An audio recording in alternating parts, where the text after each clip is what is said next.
नमस्कृत्य नरं चैव नरोत्तमं देवीं सरस्वतीं व्यासं ततो जयमुदीरयेत्। ओम नमो भगवते वासुदेवाय। ओम नमः पितामहाय।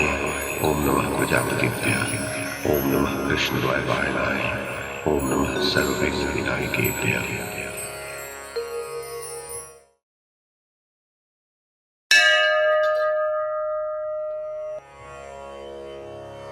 वैशंपायन जी कहते हैं, जन्मेजय, संजय ने कहा, महाराज, जब रात्रि बीती और सूर्योदय हुआ तब सारे राजा, पांडव तथा आपके पुत्र पुनः वीर शैया पर शयन करते हुए वीर पितामह भीष्म की सेवा में उपस्थित हुए। कुरुश्रेष्ठ वे सब क्षत्रिय शिरोमणि भीष्म जी को प्रणाम करके उनके समीप खड़े हो गए। सहस्रों कन्याएं वहां जाकर चंदन चूर्ण, लाजा और माला फूल आदि सब प्रकार की शुभ सामग्री शांतनुनंदन भीष्म के ऊपर बिखेरने लगी। स्त्रियां, वृद्ध, बालक तथा अन्य साधारण जन भीष्म जी का दर्शन करने के लिए वहां आए, मानो समस्त प्रजा अंधकार नाशक भगवान सूर्य की उपासना के लिए उपस्थित हुई हो। सैकड़ों वाद्ययंत्र और वादक, नट, नर्तक और बहुत से शिल्पी पितामह भीष्म के पास पहुंचे। कौरव तथा पांडव युद्ध से निवृत्त हो कवच खोलकर अस्त्र शस्त्र नीचे डालकर पहले की भांति परस्पर प्रेम भाव रखते हुए अवस्था की छोटाई बड़ाई के अनुसार यथोचित क्रम से भीष्म के समीप एक साथ बैठ गए। भरतश्रेष्ठ, भीष्म जी बाणों से संतप्त होकर सर्प के समान लंबी सांसें खींच रहे थे। वे अपनी वेदना को धैर्य पूर्वक सह रहे थे। बाणों की जलन से उनका सारा शरीर जल रहा था। वे शस्त्रों के आघात से मूर्छित से हो रहे थे। उस समय उन्होंने राजाओं की ओर देखकर केवल इतना कहा, जल। राजन, तब वे क्षत्रिय नरेश चारों ओर से भोजन की उत्तमोत्तम सामग्री और शीतल जल से भरे हुए घड़े ले आए। उनके द्वारा लाए हुए उस जल को देखकर शांतनुनंदन भीष्म ने कहा, अब मैं मनुष्य लोक के कोई भी भोग अपने उपयोग में नहीं ला सकता। मैं उन्हें छोड़ चुका हूँ। यद्यपि यहाँ बाणशैया पर सो रहा हूँ, तथापि मनुष्य लोक से ऊपर उठ चुका हूँ। मात्र सूर्य चंद्रमा के उत्तर पथ पर आने की प्रतीक्षा में यहाँ रुका हुआ हूँ। भारत, ऐसा कहकर भीष्म ने अपनी वाणी द्वारा अन्य राजाओं की निंदा करते हुए कहा, अब मैं अर्जुन को देखना चाहता हूँ। तब महाबाहु अर्जुन पितामह भीष्म के पास जाकर उन्हें प्रणाम करके हाथ जोड़े खड़े हो गए और विनय पूर्वक बोले, मेरे लिए क्या आज्ञा है? मैं कौन सी सेवा करूं?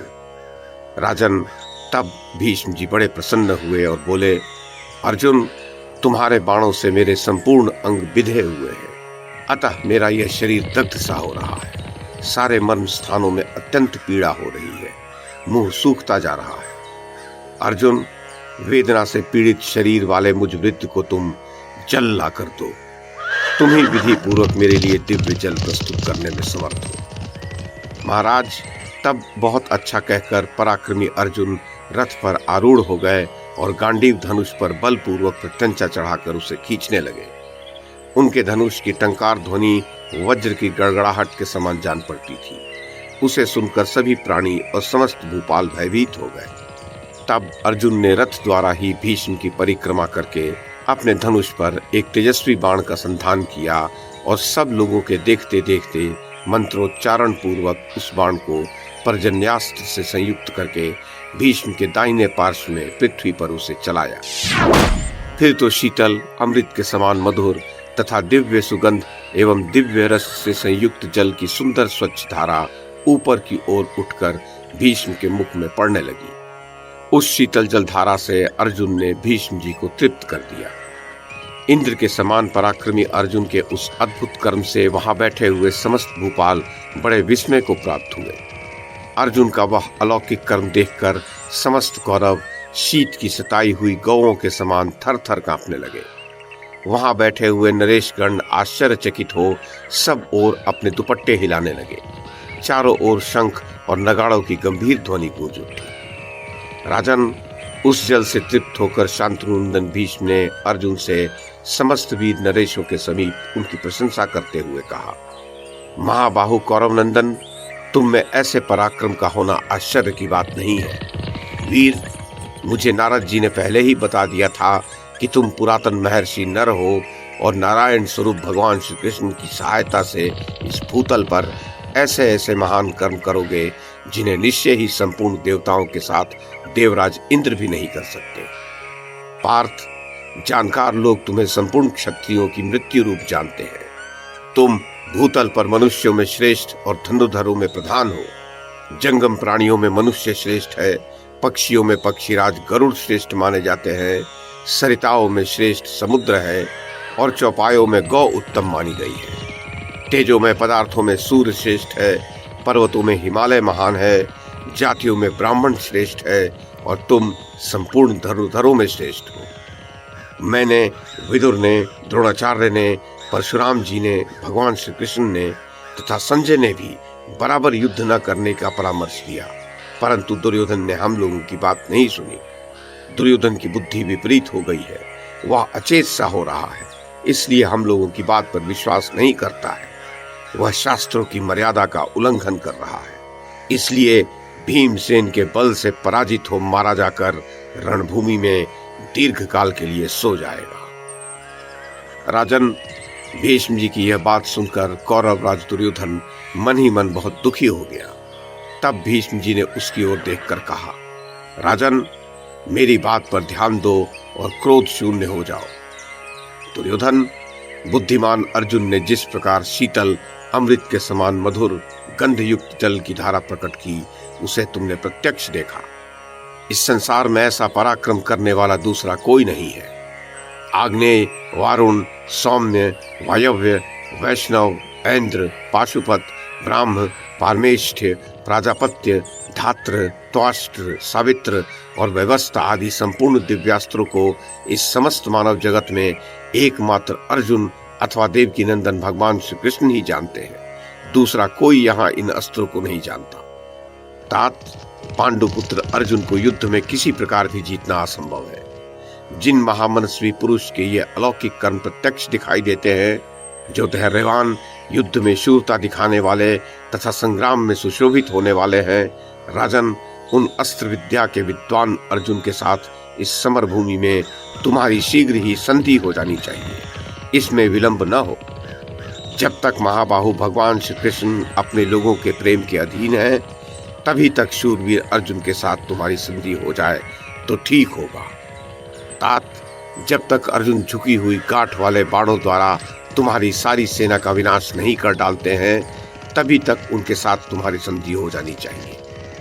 इस समर भूमि में मरने से बचे हुए तुम्हारे सहोदर भाई जब तक जीवित हैं और जब तक बहुत से नरेश भी जीवन धारण कर रहे हैं, तभी तक तुम अर्जुन के साथ संधि कर लो। जब तक युधिष्ठिर रणभूमि में क्रोध से प्रज्वलित नेत्र होकर तुम्हारी सारी सेना को भस्म नहीं कर डालते हैं, तभी तक उनके साथ तुम्हें संधि कर लेनी चाहिए। राजन, नकुल, सहदेव तथा पांडुपुत्र भीमसेन ये सब मिलकर जब तक तुम्हारी सेना का सर्वनाश नहीं कर डालते हैं, तभी तक पांडव वीरों के साथ तुम्हारा सौहार्द स्थापित हो जाए। यही मुझे अच्छा लग रहा है। तात, मेरे साथ ही इस युद्ध का भी अंत हो जाए। तुम पांडवों के साथ संधि कर लो। अनग, मैंने जो बातें तुमसे कही हैं, वे तुम्हें रुचिकर प्रतीत हो। मैं संधि को ही तुम्हारे तथा कौरव कुल के लिए कल्याणकारी मानता हूँ। तुम क्रोध छोड़कर कुंती कुमारों के साथ संधि स्थापित कर लो।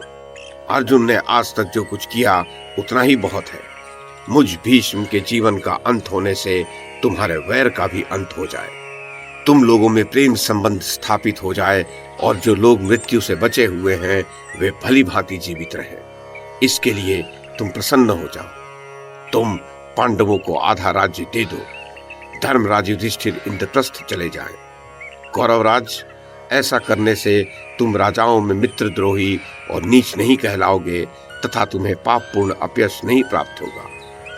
राजन, मेरे जीवन का अंत होने से प्रजाओं में शांति हो जाए। सब राजा प्रसन्नता पूर्वक एक दूसरे से मिले। पिता पुत्र से, भांजा मामा से और भाई भाई से मिले। दुर्योधन, यदि तुम मोहवश अपनी मूर्खता के कारण मेरे इस समयोचित वचन को नहीं मानोगे तो अंत में पछताओगे और इस युद्ध में ही तुम सब लोगों का अंत हो जाएगा। ये मैं तुमसे सत्य कह रहा हूँ। राजन, गंगानंदन भीष्म समस्त राजाओं के बीच सौहार्दवश दुर्योधन को ये बात सुनाकर मौन हो गए। बाणों से उनके मर्म स्थलों में अत्यंत पीड़ा हो रही थी। उन्होंने उस व्यथा को किसी प्रकार वश में करके अपने मन को परमात्मा के चिंतन में लगा दिया।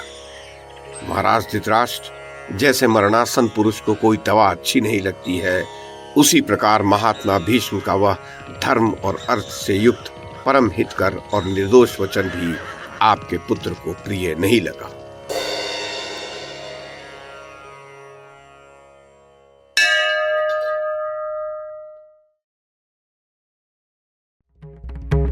YouTube के माध्यम से महाभारत की कथा को एक श्रृंखला के रूप में प्रस्तुत करने का हमारा ये प्रयास यदि आपको सराहनीय लगा हो तो कृपया इस कड़ी को लाइक और शेयर करें, चैनल को सब्सक्राइब करें और बेल आइकन को दबाएं। साथ में अन्य लोगों को भी देखने के लिए प्रेरित करें। धन्यवाद और नमस्कार।